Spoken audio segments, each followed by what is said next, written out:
Now, Ashok Leyland reported a good set of fourth quarter numbers. Profits were boosted by tax revenue. Total volumes were up 5% on a year-on-year basis. We are now joined by Shenu Agarwal, MD and CEO at the company, to take some questions. Mr. Agarwal, great to have you with us here as always on CNBC-TV18. Now, fourth quarter was as expectedly strong for you. But over FY26, estimates from most auto bodies are not reflecting a bright picture. What would be your estimates for CV industry for this coming financial year, Oh, actually, then I would have to say that our view is very different because we are very optimistic about FY26, especially if you look at the momentum that was created in Q4 of FY25, where with the CV industry, the medium and heavy duty industry grew by about 4%. I think that's a signal of the times to come. Right. So overall on FY26 basis, we think there are a lot of factors that are going to move in the positive direction. The interest rates have already come down a little bit, and there is a hope that they will further come down in future. The macroeconomic activity also is in our favor, especially some of the sectors like steel, mining, etc., are going to really grow this year.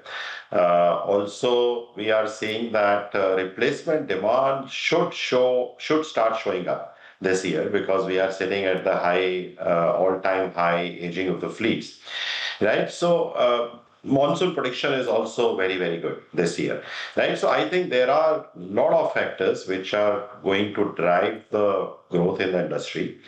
FY25, you would recall that Q1 had actually a 10% growth, right? So in Q1, we are sitting on a slightly higher base, and therefore you wouldn't see maybe that much of a growth in Q1 this year. But from Q2 onwards, and last year Q2, I would remind you that last year Q2 had actually degrown just because of the slowdown of the capex in the government and some effects of the erratic monsoon, right? So I think from Q2 onwards, we see a lot of optimism in the way the industry would behave. And therefore, overall on FY26 basis, we continue to be positive. All right, Mr. Agarwal, good to hear then that you're going to be positive. But do you expect FY26 to be better than FY25 for the entire CV industry? And what would the growth expectations be for the industry? Listen, it would be different in different segments, right? So I think buses would definitely continue to grow. In the medium and heavy duty segment, especially in some of the segments like tractors and tippers, we think there would be fantastic growth in the industry. But overall, if you say, I would say MHCV should grow in kind of mid-single digits in FY26. But the overall CV industry, including LCV, etc., I am really hoping that it would cross its earlier peak of FY19. And it should cross that 1 million mark that we had been waiting for a few years now. Mr. Agarwal, morning, sir. Let's also talk about margins and profitability, right? Because in the fourth quarter, you have seen your margin coming towards your midterm target range of around 15%.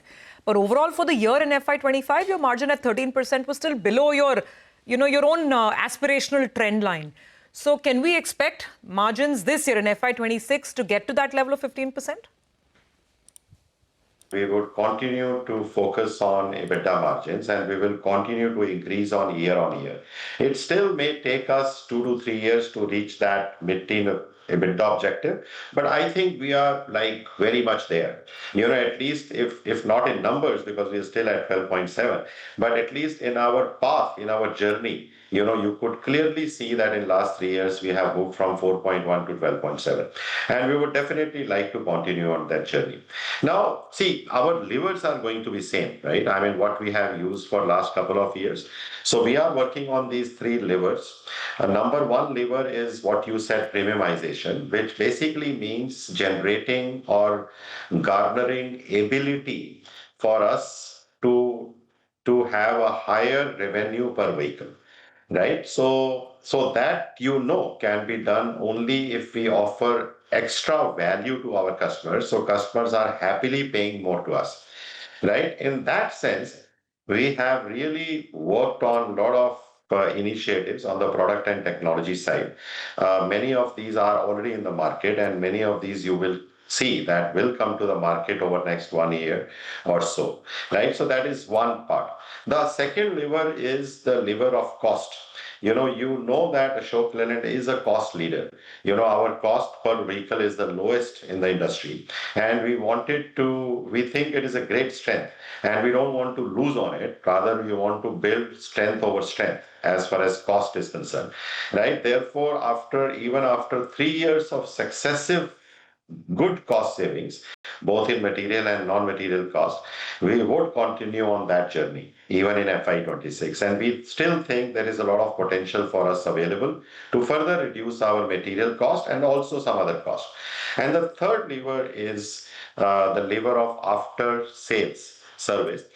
We told you last time that we are embarking on a journey or a project we have started within Ashok Leyland, where we want to target delivery of best-in-class service to our customers after the sales, right? So that project is already in action.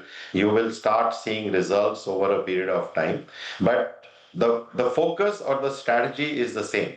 So premiumization, cost leadership, and best-in-class service. Mr. Agarwal, how is the commodity trend looking in Q1 of FY26 after almost a flat quarter, which we saw in Q4, the quarter for which you reported numbers?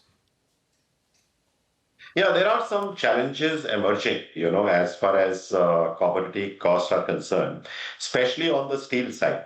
The government, as you would be aware, they announced a safeguard duty on steel, which has resulted in some increase in the cost, right? And steel being 60% of the commodity that we use in a truck or a bus, it has a significant impact on our cost structure. So there would be some challenges that we will see in Q1, right? But we do believe that this is a temporary phase. Even that safeguard duty that government had announced is only for 200 days, right? So we will see starting Q2, sometime in Q2 or early Q3, we will see it neutralizing back to its original position, right? In any case, some other commodities like rubber, which is also a significant cost to our industry, is actually it is getting softer a little bit. Last year, rubber had increased by about 7 to 8%, but now it is getting back to its original levels, right?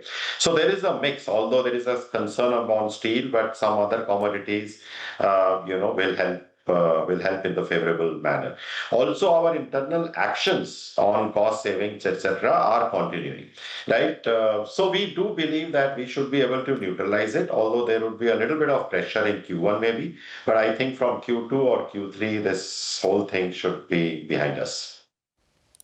Okay, all right, got that point. Finally, sir, what's the update on the Hinduja Leyland Finance IPO? Are we going to see it in this year, first quarter? You are right. I mean, we were really expecting it to list by Q1 FY26, but unfortunately, some of these approvals are still pending. Some of them we have received, but a few are still awaited. Now, every time we give you a call give you a timeline, hoping that these will come, but yeah, these are not necessarily in our control, right? But at this point in time, we are again very hopeful that these approvals should come within the next few weeks. And therefore, after that, it will not take us more than 2 months to list the company.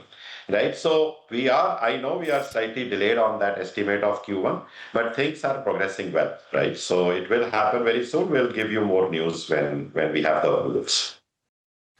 All right, Mr. Agarwal, we'll leave it there. Good luck as you continue to navigate, the changing environment. But of course, intrinsically, much more optimistic estimates and the way of looking at the industry growth as compared to some of these industry bodies, etc., which we started by citing. Thank you again.